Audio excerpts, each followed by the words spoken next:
Diskusi hari ini diagendakan oleh FBC Indonesia. Alhamdulillah sudah hadir di antara kita orang-orang hebat yang ada di sini. Forum Wartawan Jaya Indonesia yang sore ini berkesempatan kita menggelar diskusi kebangsaan yang bertemakan menolak politik identitas dan politik hitam. Hadir bersama kita salah satu pengacara kondang juga ya, Bang Pugu, pengacara sekaligus musisi, Bang Pugu Triwibowo.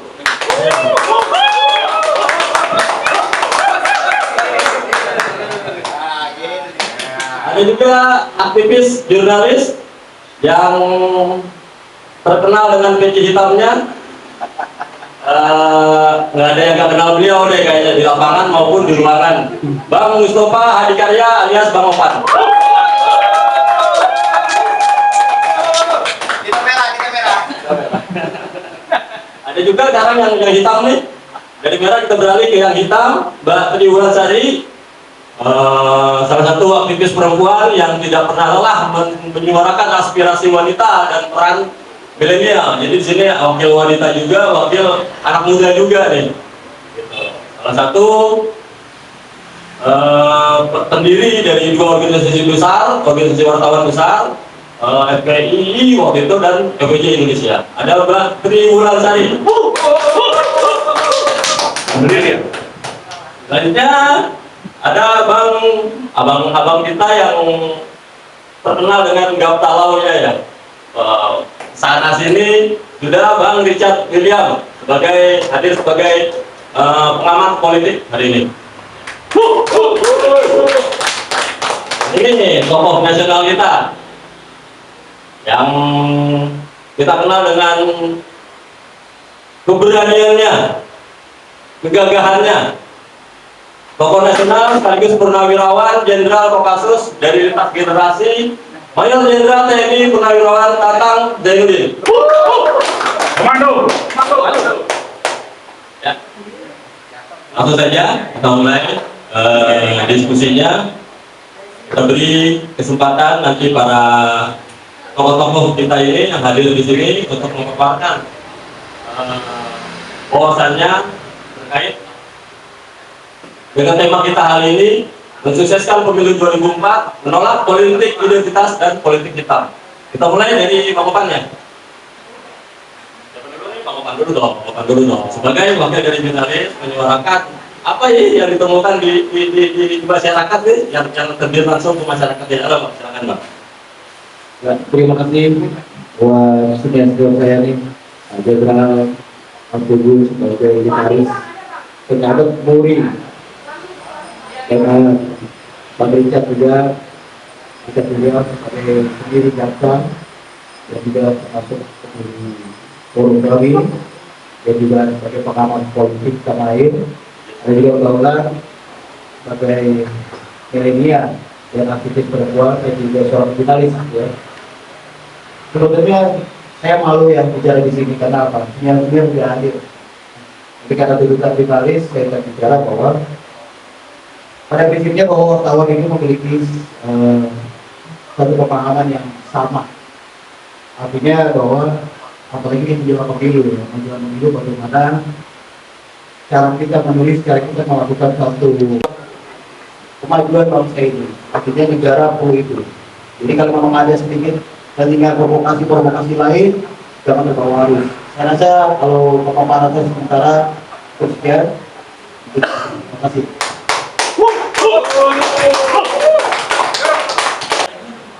Oke, selanjutnya kita minta dari perwakilan dari aktivis perempuan kita nih, Mbak Wulan, silakan paparannya. Terima kasih. Assalamualaikum warahmatullahi wabarakatuh. Ya, di kesempatan ini saya mungkin mewakili mungkin sebagian dari pemikiran kaum perempuan di Indonesia juga kaum milenial.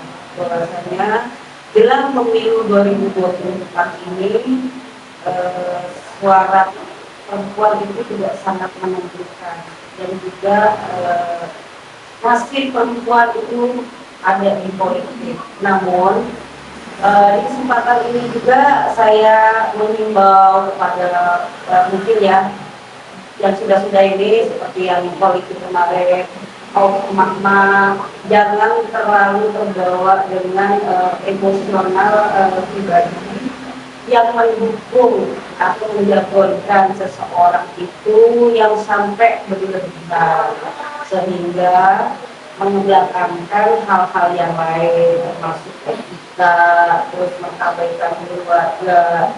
Nah ini kan yang menjadi berantakan. Jadi ayolah kaum milenial, kaum ibu-ibu, kita patut memang sadar akan politik. Itu dulu sementara dari saya. Ya, terima kasih. Jadi kita simpulkan wanita, perempuan dan kaum milenial harus lebih cerdas dalam menentukan pilihannya di 2024 ini, gitu ya, kurang lebih. Selanjutnya ada abang kita dari Grup Talau, Ketua Umum Gap Talau, Office, serta pengamat politik tanah air, orang hebat nih. Kita minta sekarang paparannya tentang tema kita hari ini, Bang. Silakan, Bang. Assalamualaikum warahmatullahi wabarakatuh. Waalaikumsalam. Pada kesempatan ini kita akan memberikan masukan terkait dengan ya tadi sebagai manfaat politik identitas. Jadi jangan sampai kita ada terprovokasi bahwa ini dari golongan tertentu seperti yang diuraikan dari aktivis perempuan tadi, bahwa ini dari kecebong, kalau dulu kan istilah dari kecebong, terus ada dari kadrun, tapi faktanya kecebong sama kadrun juga dari satu. Jadi belajar dari pengalamannya dulu di tahun 2024 itu jangan sampai itu terjadi masyarakat yang jadi korban, tapi tokoh elit politik tidak tahu itu. Semua sama NKRI. Jadi kalau ada istilah NKRI harga mati, ini saatnya semua warga negara punya kedudukan yang sama.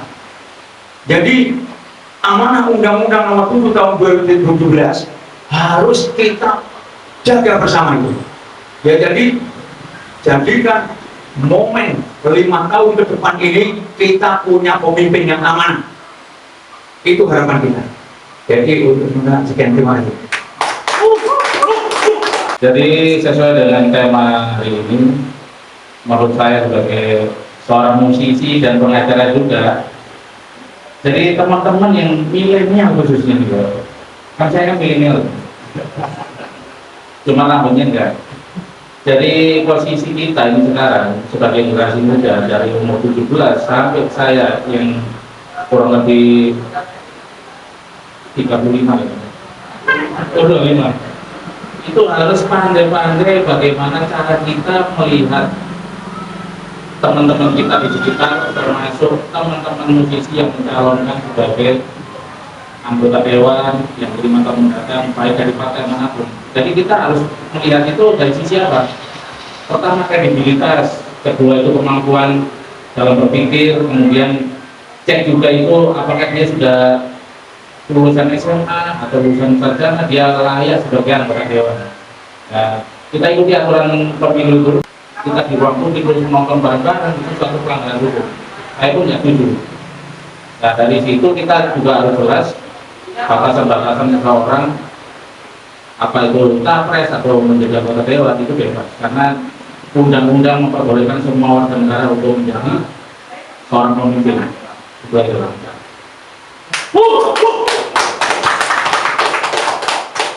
Jadi ada Bapak kita, Bapak Mayor Jenderal TNI Purnawirawan Pak Tatang Zainuddin yang akan memberikan paparannya terkait politik identitas ini. Dipersilakan, Pak. Oke, terima kasih. Ya, terima kasih atas undangannya. Ini saya melihat saja ke temanya, suksesi jelang pemilu 2024. Menolak politik identitas dan menolak politik hitam. Ini saya sangat tidak setuju dengan pernyataan adanya politik identitas. tidak ada yang namanya politik identitas menurut pendapat saya. Dan saya minta kepada saudara-saudara rakyat Indonesia, ya, ini politik identitas, ya, sebetulnya ini tidak ada. Contoh seperti ini, ya, karena ada suatu ketakutan dari pihak tertentu, atau karena ada partai politik yang punya identitas agama, ya, yang punya identitas agama yang mayoritas di Indonesia itu 85%. Ya, maka mereka kemas, mereka jelekkan reputasinya, mereka dihancurkan dengan berbagai macam cara. Ini kan gila, dengan berbagai macam cara supaya masyarakat yang punya identitas dalam hal tertentu tadi menyerang dia. Jadi mereka kemas dengan berita-berita hoax. Dan inilah politik identitas. Jadi saya katakan, ini kepada para pejabat juga kan, saya tantang politik identitas itu apa? Ya, karena saudara ya, kemas menjadi berita hoax untuk mempengaruhi rakyat yang sebetulnya memihak kepada salah satu calon kandidat. Salah satu contoh saja, contoh lagi, masalah identitas. Kalau ada di dalam satu dapil, ada si A itu udah terkenal di dapil itu, bahwa rakyat di situ akan memilih dan mencoblos dia. Tetapi ada orang lain yang bukan dari daerahnya, yang belum terkenal, ingin dikenal. Maka pendatang ini ya, akan menghancurkan orang yang pribumi di situ, menjelek-jelekan dan lain sebagainya, sehingga masyarakat di dapil tidak percaya lagi kepada si A ini, ya, tergores kepercayaannya. Nah itu, ini rakyat di sini harus mengerti, jangan mau diadu domba. Itulah mereka yang melakukan itulah kampanye hitam. Nah ini jangan sampai saudara termakan oleh kampanye hitam. Apa yang dilakukan sama kampanye hitam? Ya. Ini rakyat jangan sampai terulang kembali 2000 yang lalu, berapa kali pemilu kita lakukan kampanye hitam. Apa yang dilakukan? Dia mengiming-imingi saudara-saudara dengan imbalan-imbalan. Jadi jangan sampai saudara memilih pemimpin, calon pemimpin, nanti di mana saudara menderita 5 tahun